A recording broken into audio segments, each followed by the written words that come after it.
নমস্কার, আজকে আপনাদের সাথে নিউজ রিপোর্টে আমি ঈশিতা। আপনারা দেখছেন ইন্ডিয়া নিউজ টিভি। নিয়ে এসেছে আজকের বিশেষ খবর। চোখ রাখবো শিরোনামে। দুলাল সরকারের স্মরণ সভায় সুব্রতর বার্তা পড়ে শোনালেন জয়প্রকাশ। অন্যদিকে ওপার বাংলা নুরুল, এপারে নারায়ণ। ভুয়া পরিচয়পত্র কাণ্ডে গ্রেপ্তার দুইজন বাংলাদেশি। আন্তর্জাতিক চুক্তি ভাঙছে ভারত, হাই কমিশনারকে তলব বাংলাদেশের। তৃণমূল আমলে ফেলো করে মাখো তেল, স্যালাইন কাণ্ডে সরকারের তোপ সুকান্তর। দ্বিতীয় বাংলায় সনাতন বিপন্ন, যুব দিবসে মন্তব্য শুভেন্দুর। স্যালাইন কাণ্ডে আনলেন কালীঘাটের যোগ। বিস্তারিত জানতে চোখ রাখুন, সঙ্গে থাকুন ইন্ডিয়া নিউজ টিভিতে। বিস্তারিত জানতে চোখ রাখবো আজকের প্রথম খবরের দিকে। কথা ছিল দলের প্রয়াত নেতা দুলাল সরকারের স্মরণ সভায় আসবেন তৃণমূলের রাজ্যের সভাপতি সুব্রত বক্সী, কিন্তু তিনি আসতে পারেননি। বদলে এসেছিলেন তৃণমূলের দুই নেতা জয়প্রকাশ মজুমদার এবং বৈষ্ণব চট্টোপাধ্যায়। তাদের উপস্থিতিতে রবিবার মালদা শহরের পল্লীশ্রী এলাকায় দুলাল সরকারের স্মরণ সভা অনুষ্ঠিত হয়েছিল। সেখানে রাজ্যের সভাপতির বার্তা পড়ে শোনালেন জয়প্রকাশ। সুব্রত বক্সী তার বার্তায় রবীন্দ্রনাথ ঠাকুরের প্রসঙ্গ টেনে লিখেছেন, শান্তিনিকেতনের রবীন্দ্রনাথ ঠাকুর তার 13 বছরের ছেলে সমীকে হারিয়েছিলেন। সেই রাতে তিনি শান্তিনিকেতন থেকে কলকাতায় ফেরার সময় নিজের অবস্থান লিখে গিয়েছেন। তিনি বলেছিলেন, জগতে সব কিছুই ঠিক রয়েছে, সেখানে কোথাও তার সমীও রয়েছে। একইভাবে বাবলাও আমাদের মধ্যেই রয়েছে। চৈতন্যী অভিনবকে ঈশ্বর শান্তি দিক তাদের। সভা শেষে সংবাদ মাধ্যমকে জয়প্রকাশ বলেন, আজ দলমত নির্বিশেষে মানুষ বাবলাকে শ্রদ্ধা জানাতে এসেছিল। এটাই বাবলার জনপ্রিয়তা। 62 বছর বয়সে ওর জীবনাবাসন হয়েছে। উনি সবার কাছের লোক ছিলেন। আজ এখানে যারা এসেছিলেন প্রত্যেকে দুঃখের সাথে বাবলার কথা স্মরণ করেছে। দুলালের নিরাপত্তা তুলে নেওয়া হয়েছিল এক মন্ত্রীর ফোনে। তৃণমূল নেতার খুনের বিস্ফোরক শুভেন্দু। দুলাল সরকারের স্মরণ সভায় যোগ দিতে শনিবার রাতেই মালদায় আসেন জয়প্রকাশ মজুমদার। রাতে তিনি দেখা করতে গিয়েছিলেন প্রয়াত নেতার স্ত্রী চৈতালি ঘোষ সরকারের সাথে। সেই সময় শহরের মহানন্দ কলোনি এলাকায় দুলাল সরকার খুনের দোষীদের ফাঁসির দাবিতে মৌন মিছিল করেছিলেন মহিলা তৃণমূল কংগ্রেসের সাংসদরা। নাম বদলে বহল তবিয়তে ভারত তথা পশ্চিমবঙ্গের মাটিতে বসবাস করছিলেন বাংলাদেশের নুরুল হক। ভারতে তার পরিচয় নারায়ণ অধিকারী। অভিযোগ, ভুয়া পরিচয়পত্র তৈরি করে বহু বছর উত্তর 24 পরগনায় বারাসাতে কাজীপাড়ায় ভাড়া বাড়িতে বসবাস করছিলেন তিনি। আর যার বাড়িতে বসবাস করছিলেন সেই রফিকুল ইসলামও বাংলাদেশের অনুপ্রবেশকারী বলেই অভিযোগ। রফিকুলও ভুয়া পরিচয়পত্র এবং নথির সাহায্যে জমি বাড়ি তৈরি করেছিলেন বারাসাতে। তবে শেষ রক্ষা হলো না তার। দত্তপুকুর থানার পুলিশ ওপার বাংলার রফিকুল ইসলাম এবং নুরুল হককে গ্রেপ্তার করেছে। পুলিশ সূত্রে খবর, নুরুল ভারতের নারায়ণ অধিকারীর ভুয়া পরিচয়ে ভোটার আধার ও প্যান কার্ড তৈরি করেছে। অভিযোগ, রফিকুল ইসলামও ভুয়া পরিচয়পত্র বানিয়ে কাজীপাড়ায় জমি কিনে বাড়িওয়ালা করছিলেন। সেখানে দীর্ঘদিন ধরে বসবাস করেন তিনি। আর সেই বাড়িতেই ভাড়া থাকতেন নুরুল ওরফে নারায়ণ। রফিকুলের বাড়ি বাংলাদেশের মাদারিহাটে। কাজীপাড়ায় নিজেকে মাছ ব্যবসায়ী বলে পরিচয় দিয়েছেন তিনি। আর তার বাড়িতেই ভাড়া থাকলো নুরুল বাংলাদেশের নাগরিক। কিন্তু কিভাবে প্রশাসনের নজর এড়িয়ে বাংলাদেশের রফিকুল ভারতে জমিবাড়ি করলেন? তাহলে কি এখন পর্যন্ত শীর্ষের মধ্যে ভূত?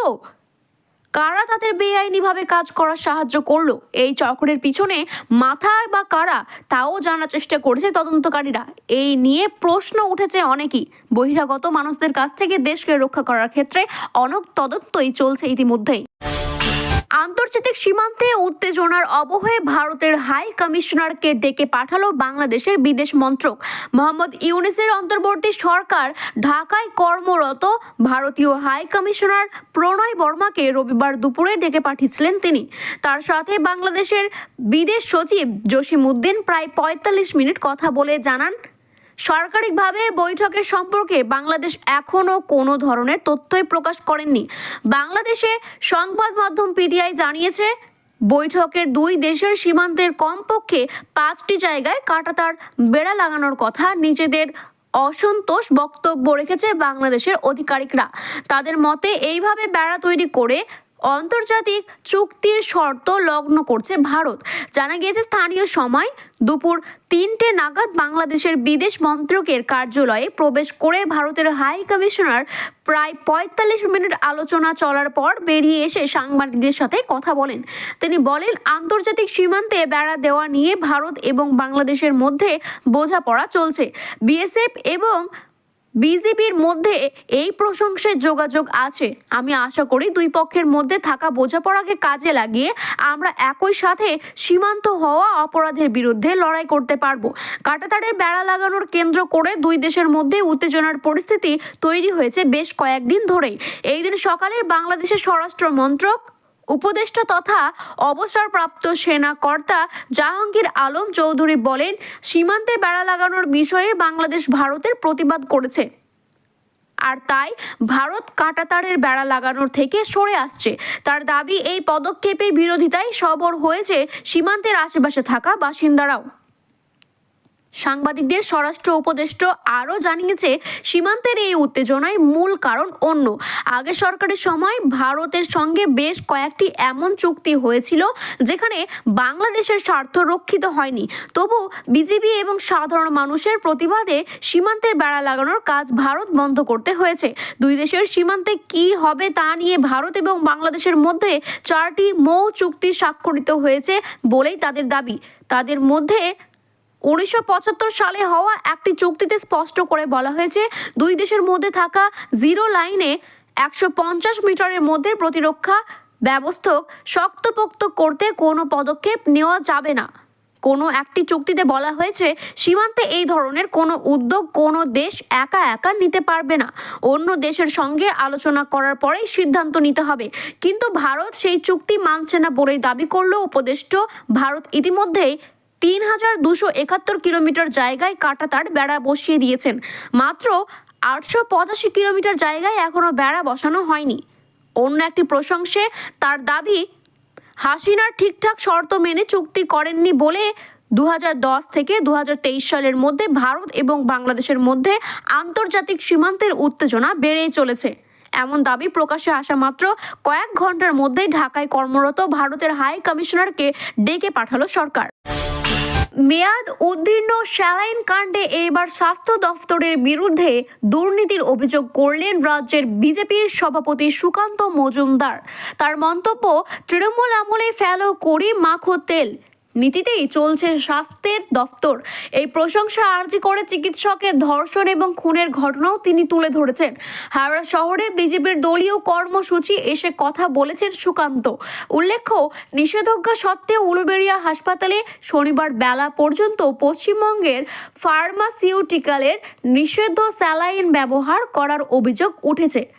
স্বাস্থ্য দপ্তরের তরফে এই নিয়ে পরবর্তী সময়ে নির্দেশিকা জারি করতেই সেই সমস্ত স্যালাইন স্টোর থেকে সরানো হয়েছে। এই ঘটনায় প্রশংসা সুকান্ত বলেন, আরজিকরের ঘটনায় যখন ঘটে তখন তারও দুইটি দিক ছিল। একটি দিক হলো ধর্ষণ এবং খুন, আরেকটি ছিল দুর্নীতি। তারপরে তো আর লুকানোর কোনো কিছু নেই, প্রমাণিত হয়ে গেছে পুরো স্বাস্থ্য দপ্তরটাই যারা মাথায় মুখ্যমন্ত্রী মমতা বন্দ্যোপাধ্যায় বসে আছেন সেটি চোরের একটি আস্তানা হয়ে গেছে। মেদিনীপুর কাণ্ডের জের একাধিক ওষুধ ব্যবহার বন্ধের নিষিদ্ধে আরজিকর কর্তৃপক্ষ মেয়াদ উত্তীর্ণ স্যালাইন প্রসঙ্গে সুকান্ত বলেন, পশ্চিমবঙ্গের সবকটি হাসপাতালে আপনারা মেয়াদ উত্তীর্ণ ওষুধ পাবেন, কম মানের ওষুধ পাবেন। শুধু তাই নয়, ডাক্তারবাবুরা একত্রিত হয়ে চিঠি লিখেছিলেন স্বাস্থ্য দফতরে। সেখানে তারা বলেছেন, প্রসূতিদের সন্তান প্রসবের সময় অক্সিটোসিন নামের একটি হরমোন ইনজেকশন দেওয়া হয়, কিন্তু সেই ইনজেকশন দেওয়ার পরে অনেক ক্ষেত্রে মহিলাদের মৃত্যু হচ্ছে। তদন্ত চেয়েছে তারা, আমরা নই বা কোনো রাজনৈতিক দল চাইনি। ডাক্তারবাবু যারা স্ত্রী এবং প্রসূতি রোগ বিশেষজ্ঞ তারাই দিয়েছিলেন, কিছুই হয়নি। এই প্রশংসায় শাসকদের তৃণমূল নিশানা করেই সুকান্ত বলেন, পয়সা দাও ফেলো করি মাখো তেল। তৃণমূল আমলে আপনি পয়সা দেবেন, তার সবই কাজ হয়ে যাবে। উল্লেখ্য, গত বুধবার সন্ধ্যায় মেদিনীপুর মেডিকেল কলেজ ও হাসপাতালে এক প্রসূতির অস্ত্রোপচার হয়। তার কয়েক ঘন্টার পরে তিনি অসুস্থ হয়ে পড়েন এবং তারপরে তার মৃত্যু হয়। তিনি একজন মহিলা ছিলেন। এই ঘটনায় প্রসূতিকে মেয়াদ উত্তীর্ণ স্যালাইন দেওয়ার অভিযোগ ওঠে। ডেট ওভার হওয়া স্যালাইন দেওয়ার জন্যই তার মৃত্যু হয় বলেই অভিযোগ। স্বামী বিবেকানন্দের 163তম জন্মের বার্ষিকী তথা জাতীয় যুব দিবসে সনাতন ধর্মের বিপন্ন বলেই মন্তব্য করলেন বিরোধী দলনেতা শুভেন্দু অধিকারী। তার মন্তব্য, এপার বাংলায় ওপার বাংলা এই দুই জগতেই সনাতন ধর্ম বিপন্ন। তার অভিযোগ, পশ্চিমবঙ্গের সনাতনীরা 500,000 টাকায় বিক্রি হয়ে গিয়েছে, যা দুর্ভাগ্য বলেই উল্লেখ করেছেন শুভেন্দু। রবিবার স্বামী বিবেকানন্দের 163তম জন্মবার্ষিকীতে হাওড়ার জাতীয় যুবক দিবসে অনুষ্ঠানে অংশ নেন শুভেন্দু অধিকারী। সেখানে তিনি মন্তব্য করেন, এটা কোনো রাজনৈতিক বক্তব্য নয়। স্বামী বিবেকানন্দ হিন্দু সমাজকে জাগ্রত করেছিলেন এবং বলেছিলেন সনাতনদের কোনো বিকল্প নেই। আজ সেই সনাতনী বিপন্ন। ওপার বাংলায় বিপন্ন, এপার বাংলাতেও বিপন্ন। এর পাশাপাশি স্যালাইন কাণ্ডে পশ্চিমবঙ্গের ফার্মাসিউটিক্যালের বিরুদ্ধেও সরব হন শুভেন্দু। তিনি বলেন, অনেক কিছুই হবে। আমরা দাবি করেছি এনফোর্সমেন্ট ডিরেক্টরেট এর তদন্ত নেওয়া হোক। আমি কেন্দ্রীয় স্বাস্থ্যমন্ত্রী জেপি নড্ডার কাছে বলেছি, কেন্দ্রীয় ড্রাগ কন্ট্রোলারকে দিয়ে তদন্ত করতে হবে। আর্থিক তাছরূপে কেস একটা ব্লক লিস্টের সংস্থা টেন্ডার দিয়েছিল, আর 2022 সালে টেন্ডার শেষ হয়ে গিয়েছে। নগরায়ণ স্বরূপ নিগমকে কাস্টাডিও নিতে হবে। তৃণমূল আমলে ফেলো করিম মাখো তেল। স্যালাইন কাণ্ডে সরকারকে তোপ দিলেন সুকান্ত। এরপরে পশ্চিমবঙ্গে ফার্মাসিউটিক্যালের ডিরেক্টরেটের সঙ্গে কালীঘাটের যোগ রয়েছে বলে অভিযোগ করেছেন শুভেন্দু। তিনি বলেন, সেই যে ডিরেক্টরেট আছে বহরমপুরের মুকুল ঘোষ, এর সাথে সরাসরি কালীঘাটের যোগ রয়েছে। সমস্ত জাল ওষুধ সরবরাহ করা হচ্ছে টাকার বিনিময়ে। এরা সাধারণ গরিব মানুষকে মেরে ফেলছে। মুখ্যমন্ত্রীর বাড়ি কোনো লোক সরকারি হাসপাতালে যায় না, তারা প্রাইভেট হাসপাতালে যায়। সিঙ্গাপুর, আমেরিকা যান, হপকিন্সে যায়, যেখানে 1 কোটি টাকা তাকে ডিপোজিট করতে হয়। আমেরিকার প্রেসিডেন্ট চিকিৎসা হয় সেখানে, আর আমরা সাধারণ লোক এখানে মারা যাচ্ছি। এই প্রশংসায় হিন্দু জাগরণের কথা বলতে শোনা গিয়েছিল বিরোধী দলনেতাকে। তিনি বলেন, এখনো কিছু ভোটার 1,500 টাকার লোভে ভোট দিচ্ছে না। দুর্ভাগ্য এটাই, আমাদের হিন্দুরা 500,000 টাকায় বিক্রি হয়ে গিয়েছে আজ। ভিডিওটি ভালো লেগে থাকলে এইরকম আরও নতুন খবরের তথ্য জানতে চ্যানেলটিকে সাবস্ক্রাইব করুন এবং বেল আইকনটি ক্লিক করুন। ধন্যবাদ।